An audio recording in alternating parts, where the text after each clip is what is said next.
მეგობრებო, მოგესალმებით.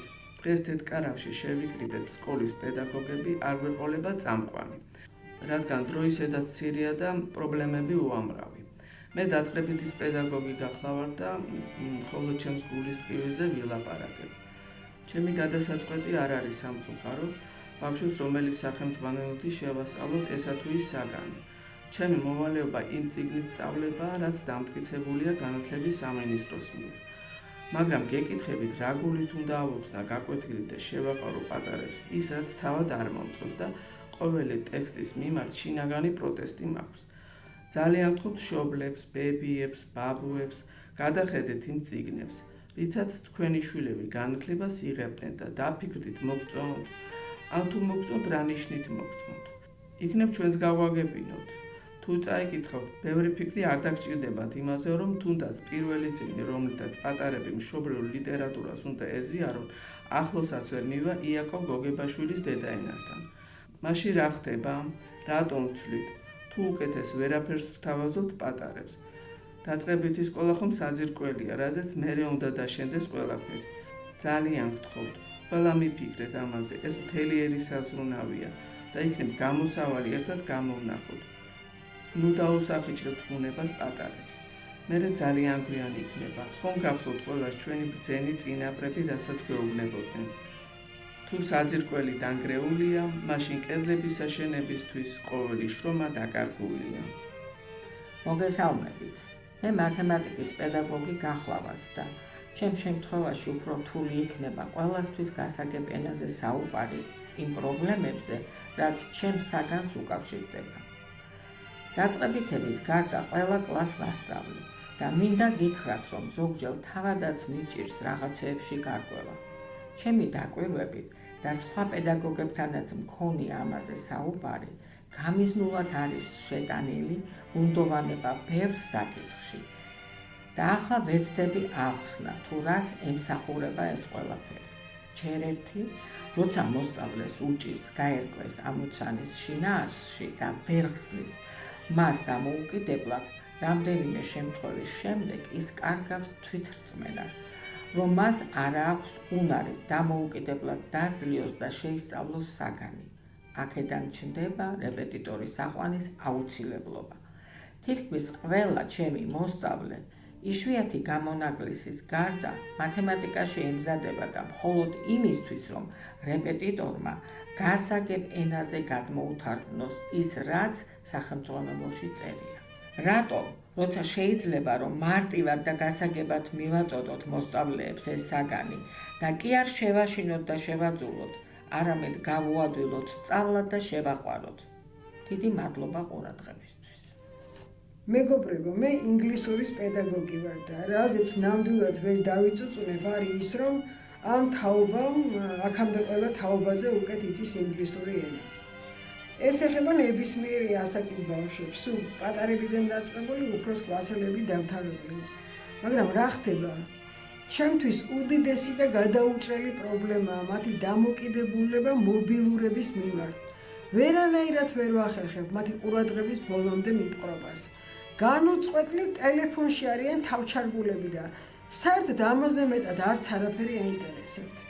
ხან თხოვე, ხან გაუბრაზდი, ხან ჩამოვართი, მაგრამ ვერაფერს გავხდი. ეს უკვე ვირუსივითაა, რომლის საწინააღმდეგო რაღაც შესაბამისი ვაქცინაა გამოსაგონებელი. არ მგონია ეს მარტო ჩემთან ხდებოდეს. იფიქრეთ ამ საკითხზე, ერთად ვიფიქროთ და იქნებ რამე გამოსავალიც ერთად გამოვნახოთ. თეთრკარავს კი დიდი მადლობა ჩემგან, პედაგოგებისგან, რომ საშუალება მოგვეცა, სადმე მაინც დაგვეფიქსირებინა ჩვენი გულის ტკივილი. მომავალ შეხვედრამდე.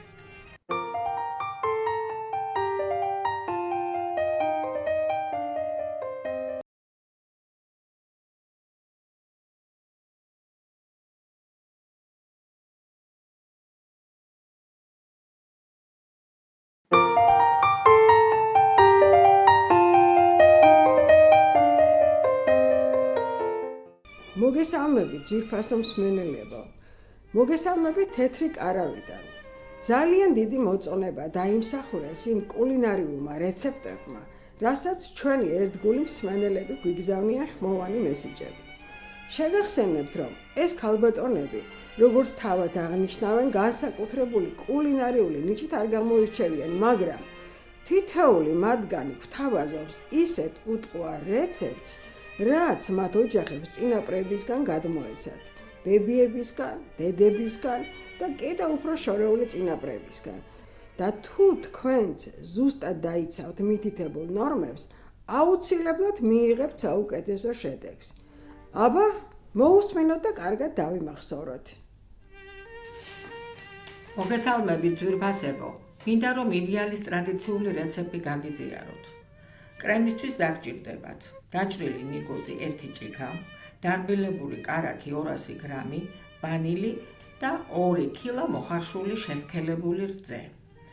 ცომისთვის დაფქული ნიგოზი 9 ჭიქა, თაფლი 4 სუფრის კოვზი, ფქვილი 2 ჭიქა 9, სოდა ძმრით 1 ჩაის კოვზი, 60 გრამი კარაქი, შაქარი 1 ჭიქა, კვერცხი 4 ცალი.